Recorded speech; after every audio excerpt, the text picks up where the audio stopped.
use the art piece to woo a young woman? Wow. Man, that's a good question. I don't know. I had to really think back about that. It's a possibility. Maybe it's a possibility that there may have been a situation.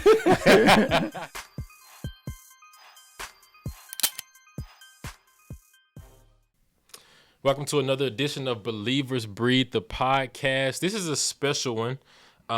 As you know, we sit down with entrepreneurs, leaders, and we talk about the things that really set them apart with skill set and then also mindset. And I want to say that today is going to be a very unique episode because this is the first time, as you can see, I'm sitting down with an artist. And so I'm looking forward to this conversation. I think that artists have like a very unique outlook on the world, and not just the world, but just the space around them. I think that they always see it in a unique way. So I want to let this guy introduce himself to you, and we're gonna dig in on some of the stuff that you see around us. All right. That sounds great, man. So my name is Darius Regattas Montgomery Jr. Yes, you heard that right. Darius Regattas Montgomery Jr. My artist name is Darius Regattas. So I've been painting since I was 6 years old, and I kind of got back into it and started to believe that this is the time to really share my art with the world. So I'm excited to have this conversation, and I look forward to being able to share. Well, I'm gonna start this conversation with this age-old question. And I don't think there's a right or wrong answer, but I'm always curious to know how artists see it. So, does life imitate art? Wow. Or does art imitate life? Wow. That's a great question. It's so funny because you have no idea exactly how much I've gone back and forth with that. That was kind of even my theme for starting my art again. Because in the beginning, God created the world, and he created light. He said, let there be light. And so from that, the world was formed, light was formed, and we were formed. So for me, art, life imitates art, because at the beginning, the word was spoken. That's a unique take. I haven't heard it broken down in that way. So you think that life imitates art? Oh, yeah. Because first there had to be a spoken word. And then everything was created. I like that. Yeah. Y'all wrestle with that. So there's a lot of quotes though that go back and forth with saying that life imitates art and art imitates life, and it could go either way, and you can't have one without the other. That's dope. So obviously I'm sitting here with you in your element, and I not only see the art, but I can feel it. Wow. And so I'm curious to know, we in our own lives, like we start as these blank canvases, right? And I see this even with my daughters. They are here now, and I can remember the time to where they first entered the world, and then now I can just see their personality popping through, and they're, kind of gravitating to the things that they really enjoy and the things that they love. But they all started with what I think is this blank canvas. And so I'm curious to know, when you approach artwork, what are you thinking? Do you have to be in a certain mood, a certain mind frame? What is the approach? Wow. That's another good question.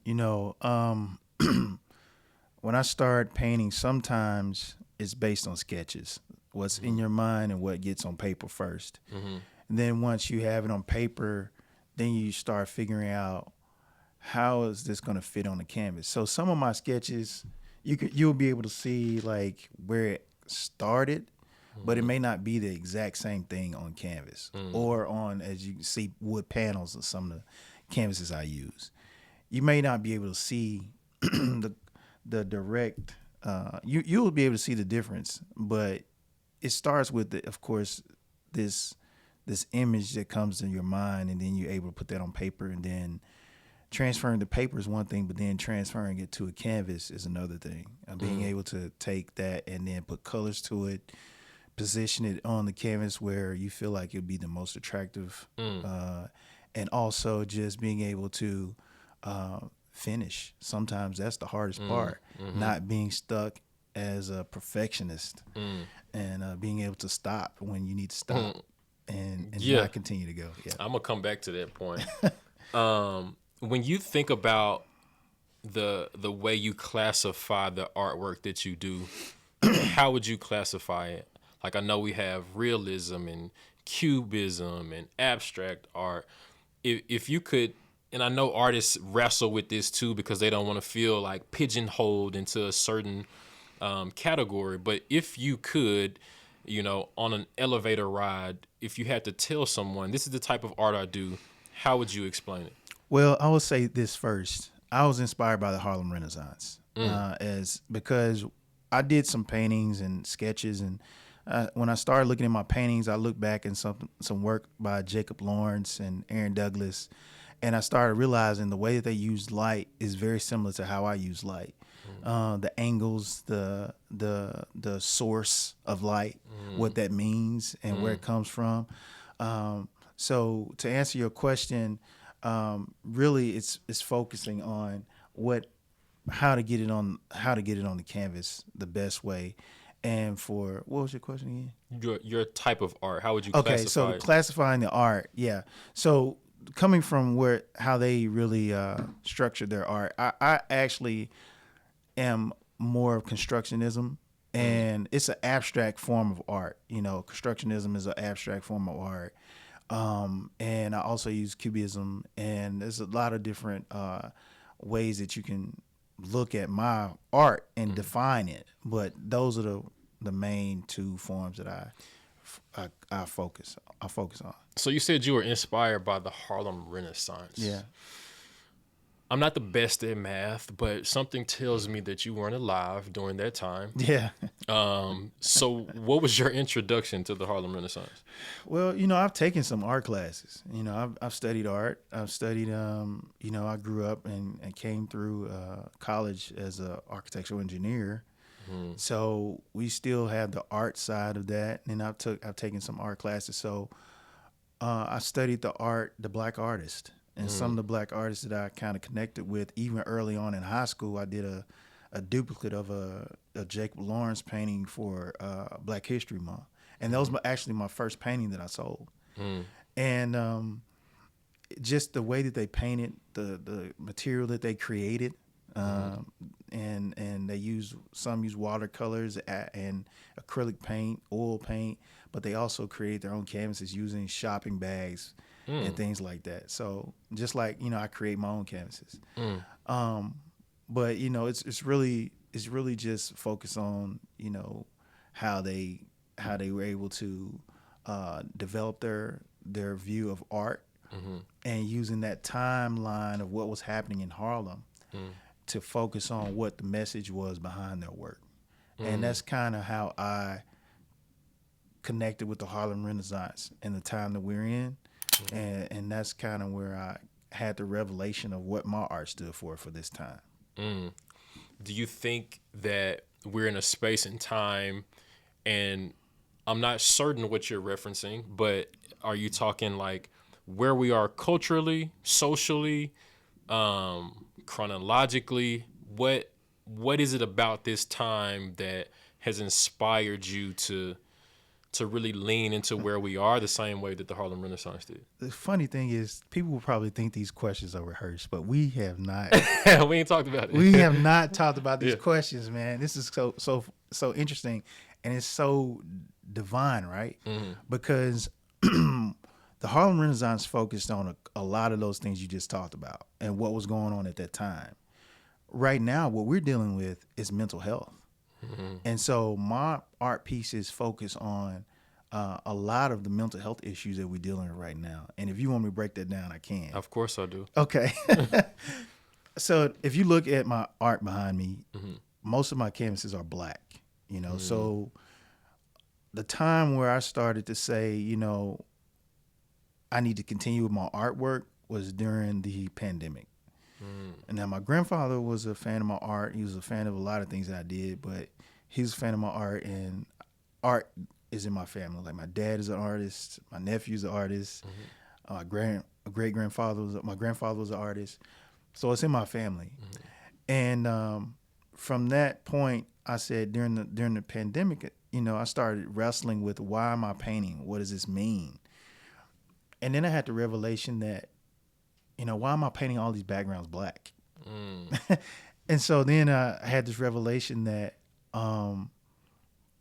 like you talked about at the beginning, does life imitate art or art imitate life? Yep. From the black and the darkness comes light.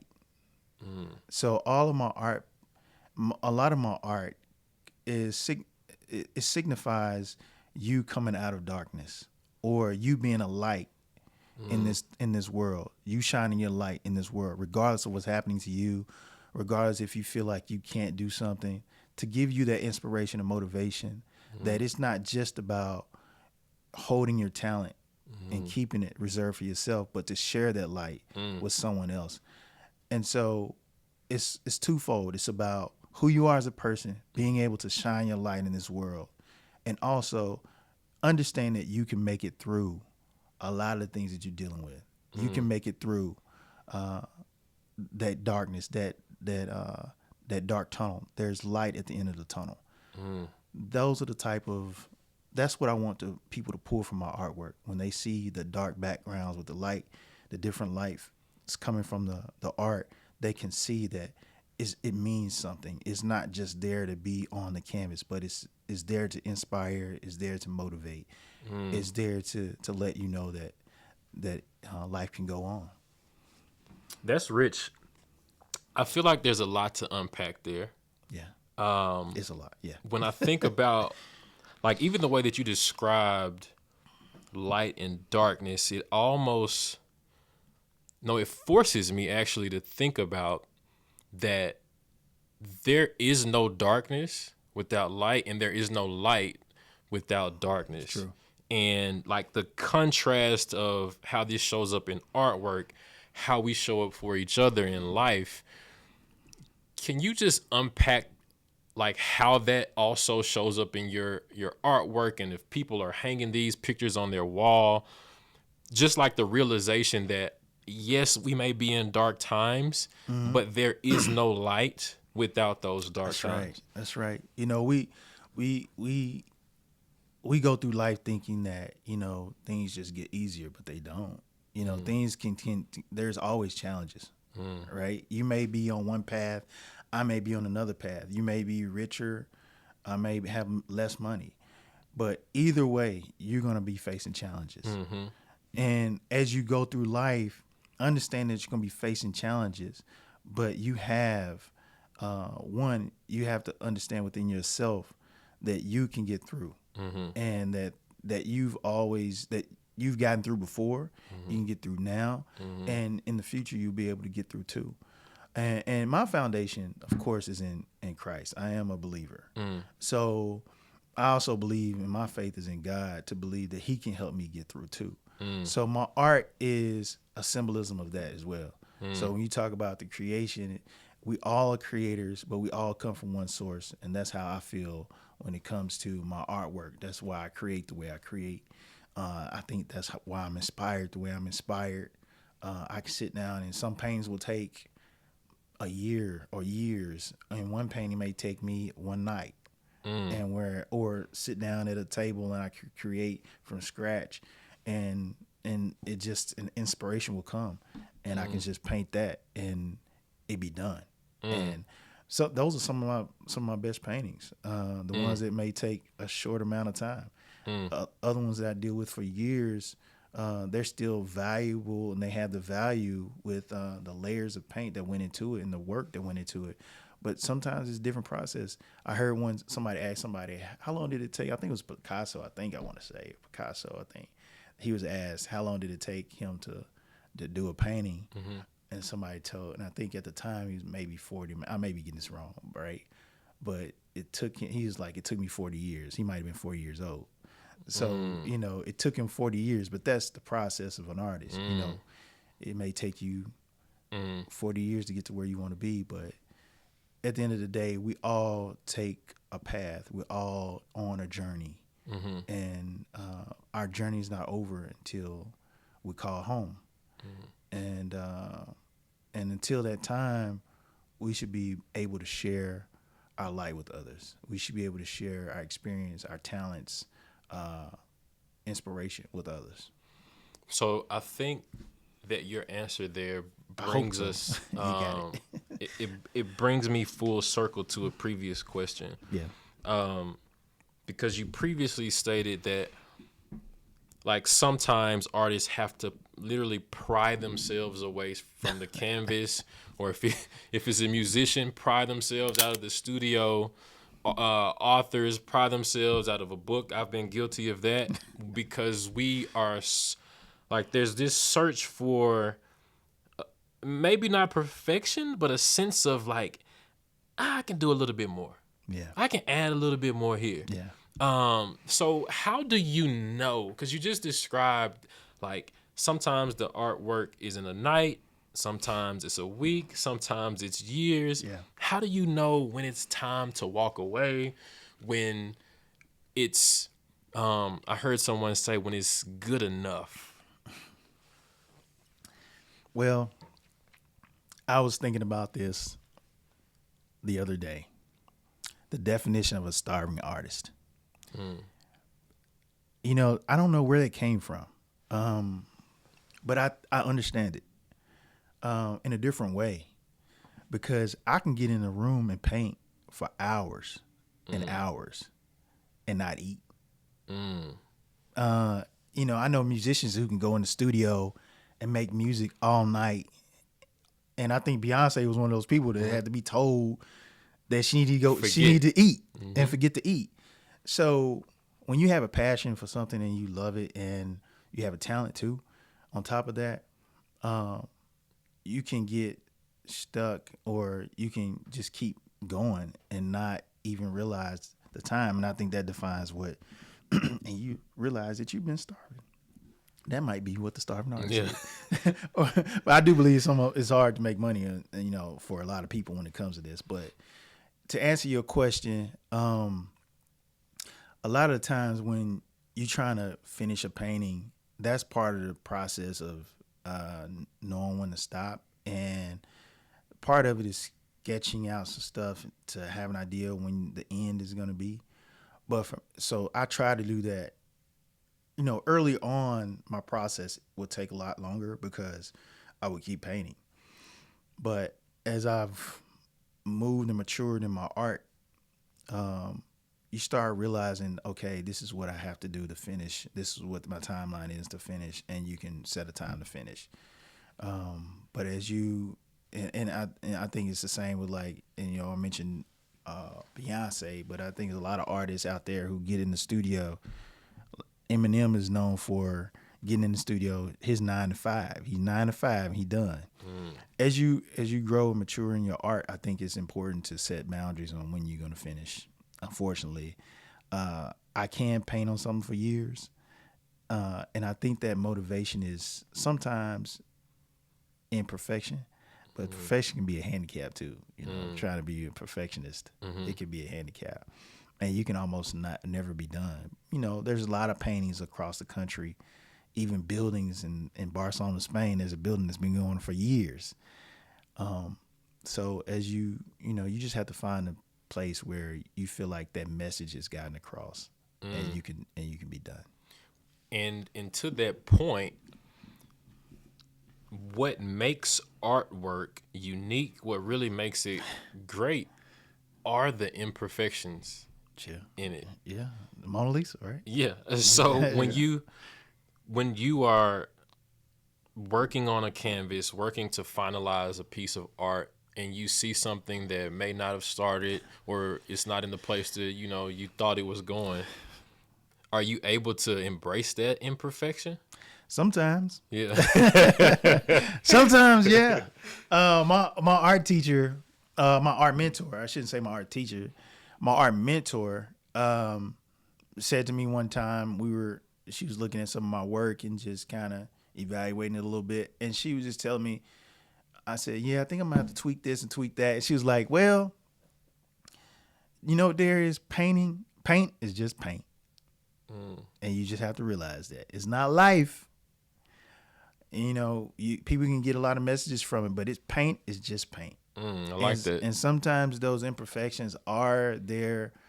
Like I've done a show and I didn't realize it was an imperfection in a piece, and that might have been the piece that everybody loved. So you always hear the beauty's in the eye of the beholder, but at the same time, you as an artist, you want to be able to present your best foot forward.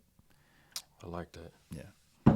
Yeah, man, I really think that like when we're able to embrace those imperfections, we find out like that there's really beauty in those scars. Oh man, that's a good message. It's really beauty in those scars. Yeah.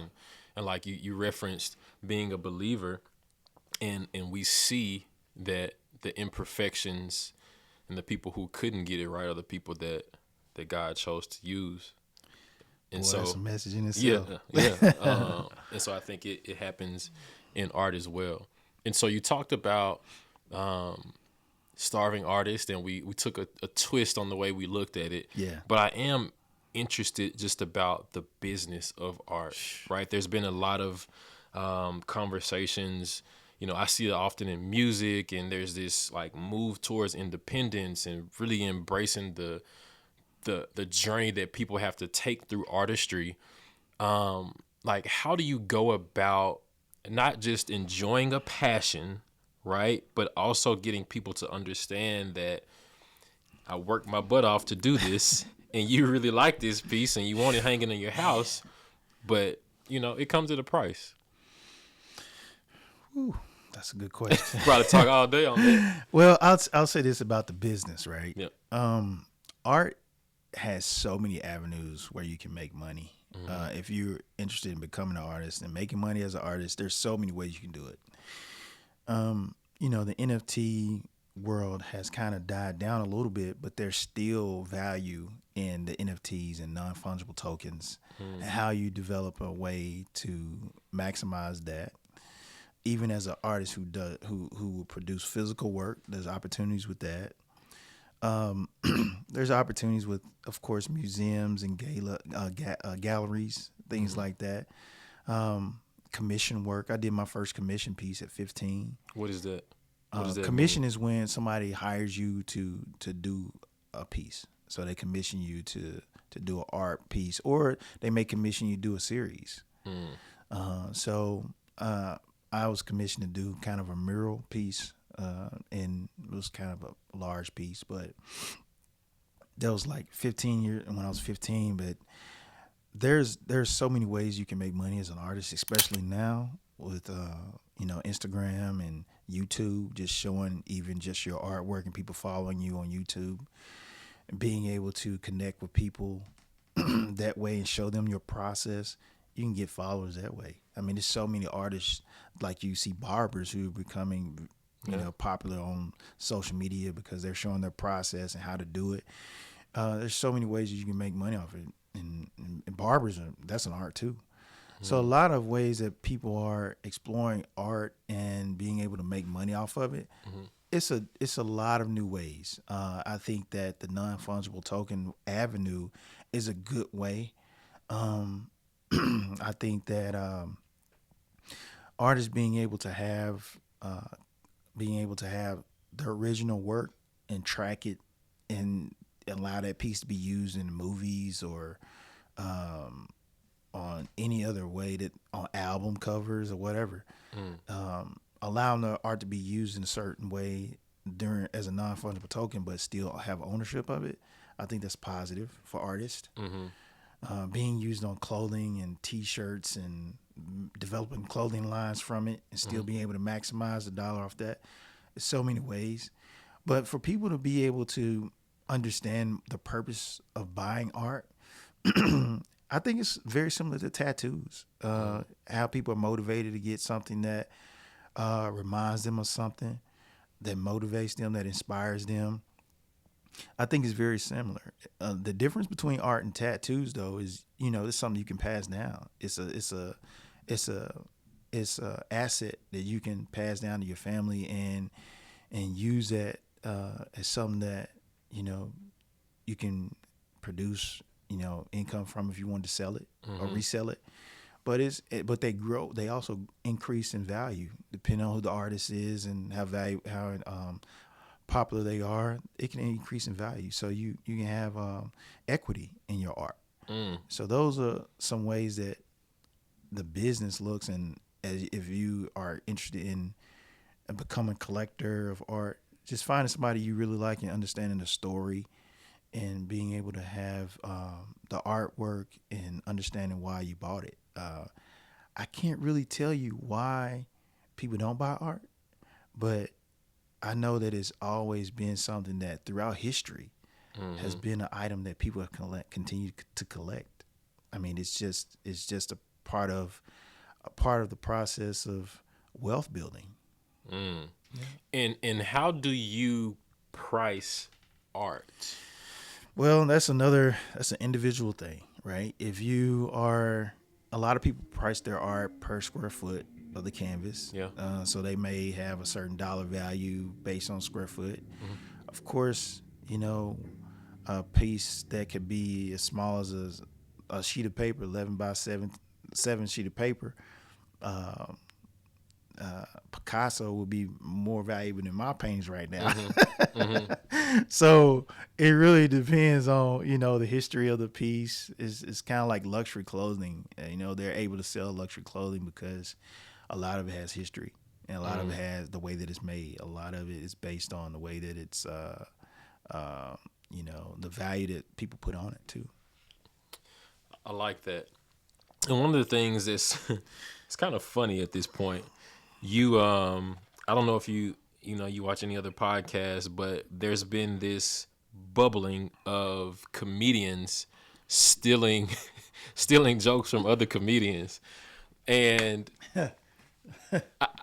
I won't lead you to my thought on it, but Yeah. what is your thought on artists that like kind of follow in the footsteps of another artist? Wow, man. So my art mentor has a very similar style. She saw so James Thrillkill, who's a local artist. He's probably he's more national than local, but he's a great artist here in Nashville, and he introduced me to my mentor, Lena, and she has very similar style. The reason he introduced me to her is because my sketches were very similar to her work. And he said, "I have somebody for you." So she is a person who helped me develop my style, and her style is very similar. We use similar techniques, but when you look at the art world, a lot of things that people do are based on a lot of techniques and also their own inspiration. Some of it's not based on any technique, it's just their own inspiration. You don't see a lot of people stealing artwork. And I'm not going to say I stole anything, but I was inspired by Jacob Lawrence. I already said I was inspired by Jacob Lawrence to do something very similar to what he had. And so a lot of people, you can get inspiration in a lot of ways. And when you look at comedians, I'm not a comedian, so I can't really talk about them as much, but it would seem like there's a lot of material out there. And for someone to have a similar joke is not too far fetched, right?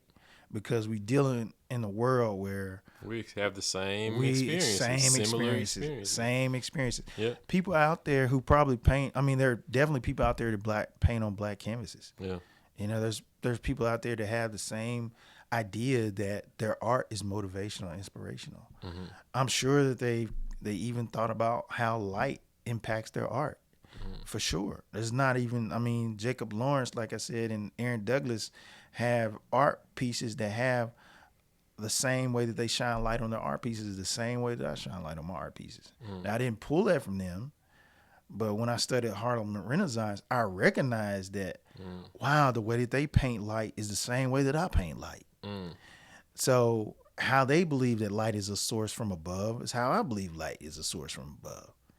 So it doesn't necessarily mean I take from them, but I do get inspired by a lot of artists. Yeah, as you should. And a lot of artists, I'm sure, are inspired by other artists. Yeah. So yeah, that's my thought on that. I hope that answered your question. No, it did. It did. I'm gonna ask something like a little bit left field. Okay. So artists Yeah. tend to have this way to get to people's heart. Yeah. And so I'm just curious to know, do you ever use your artwork to, and I don't know if you're dating, single, Wow. ladies, he might be Okay. available, he might I wasn't not ready be. for this one. I don't know. But I wasn't ready for this one. Go ahead, though. have you ever, used the art piece to woo a young woman? Wow. Man, that's a good question. I don't know. I had to really think back about that. It's a possibility. Maybe it's a possibility that there may have been a situation Yeah. where I need a little ghost thing. Because I know how to mold some clay, baby.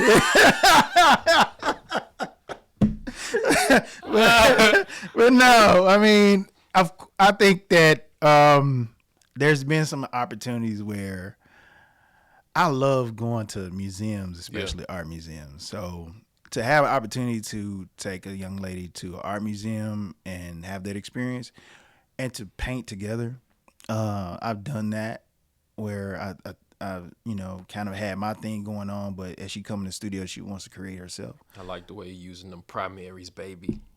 I like the way you're using that yellow You right funny. I like the way you're using that color wheel. That's beautiful. But when it comes to really doing a lot of art, I try to do it when I'm producing work. I try to do it on my own because I need that time. I need that time. But when it comes to an opportunity to have someone involved, it's definitely a chance to connect. Yeah. More than you would probably think. Yeah. I mean, people make music together. Mm-hmm. And then next thing you know, they're in a relationship. Mm-hmm. It's an opportunity to connect with somebody on a deeper level. Because you can disconnect from everything else that's happening. Yeah, you can disconnect from everything that's happening, and you can kind of just focus on what you're doing and what she's doing, and it can be a time where you really get to know somebody, and you get to know them on a level where they can inspire you. Actually, yeah, That's dope. yeah. So, you have something cool that's coming up in the near future. Yeah. And I definitely want people to have an opportunity to get a better feel of your artwork, hear from you, be able to see even more than what they can see here. Tell us about what you have coming up and how people can get involved. Wow.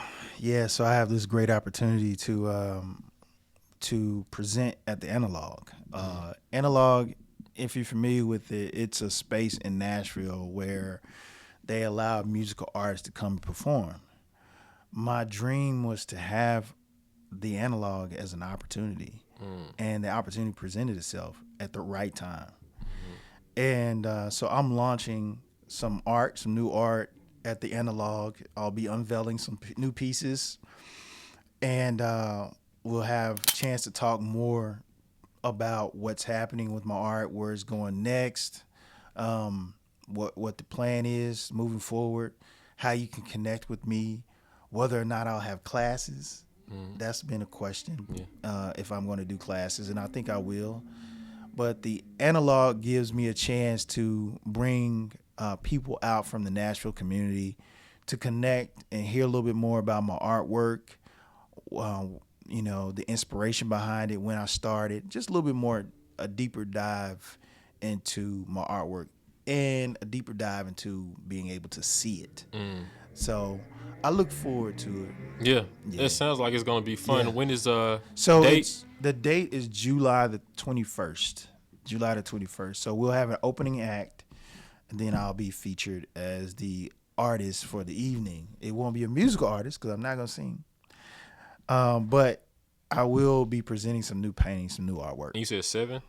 It starts at 6 p.m. July 21st, 6 That's right. p.m. That's right. At the Analog. At the Analog. Come on out. Okay. I look forward to seeing everybody there. Okay. Yeah. Okay. We're gonna invite the community out. Okay. Yeah. And then if people want to possibly purchase artwork, will you talk about that more there? Yeah. So we're launching a new website. We're launching a new opportunity for people to purchase prints, because we want people to be able to get whatever they want at that time. But I also don't want to open it up too early. So if you're seeing this video, we're not allowing people to purchase right now until the show, which is just in about 2 or 3 weeks. Okay. Yeah. So it's not that far from today when we're videoing this. Okay. Yeah. Sounds good. And if people want to catch up with you on social media, Absolutely. how can they do that? So you can catch up with me as Darius R_II on Instagram, and we have a new artist page coming up too. So be on the lookout for that. I'm sharing more information throughout the time until the date of. So we have a bunch of stuff to share on social media. Yeah. Sounds good. Well, I'm feeling artsy. I appreciate this conversation, man. I appreciate you. Yeah, for sure. Having Believers Breed come and do this interview is something that I felt like was the right connection. Yeah. You know, being able to have you do it. Yeah. Based on what your podcast is about. So I appreciate it. Blessings, man. I appreciate it. Y'all tune in. Make sure you go subscribe. See y'all soon. See you.